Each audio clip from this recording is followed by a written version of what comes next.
বন্ধু বান্ধৱীসকল, এয়া দেখিছে নহয়, এয়া হাতত একদম মাছৰ দানা লৈ আহিছোঁ। এফালে এয়া গৰু উলিয়ালোঁ, হাঁহৰ গঁৰাল মুৰ্গী সকলোখিনি মই দানা চানা দি ৰেডি কৰিলোঁ। আৰু এতিয়া মই আহি আছোঁ এয়া মাছৰ দানা দিবলৈ।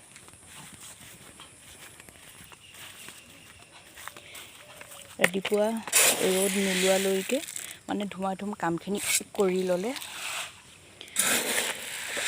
পাছত ইমান এটা দিগদাৰ নহয়গৈ। আৰু চাব দেই,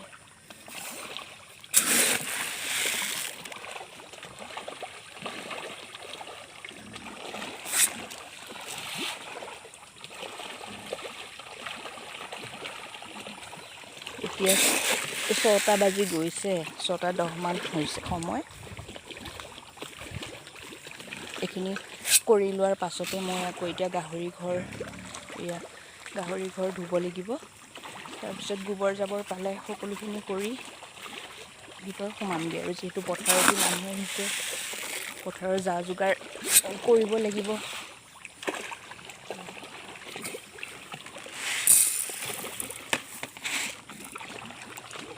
এইটো দানা উপঙি থাকে যে, গোটেইবিলাক একদম ওপৰলৈ আহি দেখিছে।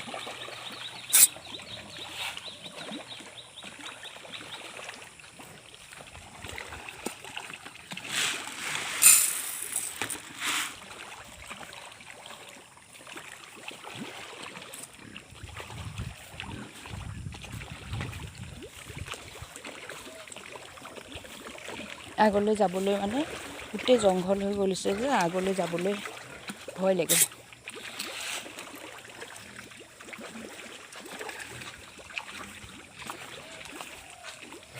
ইমান ভাল লাগে যেতিয়া এনেকৈ খলখলকৈ খাবলৈ আহে। এয়া চাওকচোন, ধৰিব পাৰিছে নাই জানো।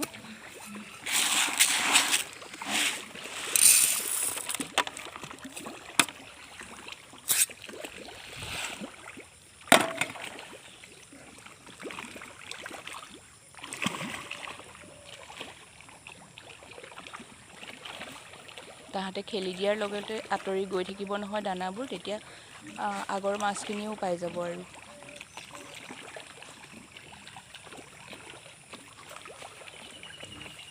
এইবিলাকে পুৱাই উঠি এইবোৰ কাম কৰিলে খুবেই ভাল লাগে। আৰু এতিয়া কাৰেণ্টৰ চুইচটো দি লওঁ।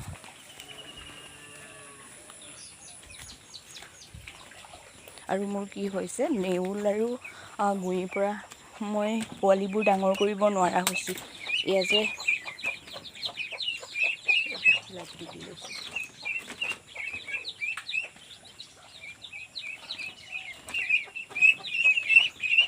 ইফালে 18টা পোৱালি হৈছিলে হাঁহ পোৱালি, তাৰে এতিয়া 6টাহে আছেগৈ। আৰু এইখিনি এটা নতুন পোৱালি মুৰ্গী আৰু হাঁহ দুজনীয়ে উলিয়াইছিল, কিন্তু এজনী আঁতৰাই পেলাই এজনী লগতে দি থৈছোঁ। এনেকৈ বান্ধি ডাঙৰ কৰিব লগা হৈছে। কালি কিন্তু এটা হাঁহ পোৱালি মৰিলে দেখোন, কিনো হ'ল।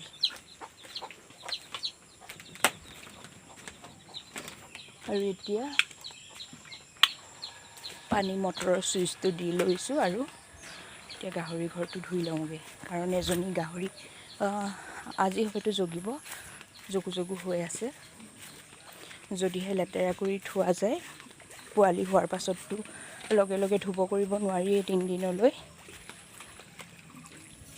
পোৱালিখিনি ঠাণ্ডা পালে কষ্ট পাব। আৰু চাব,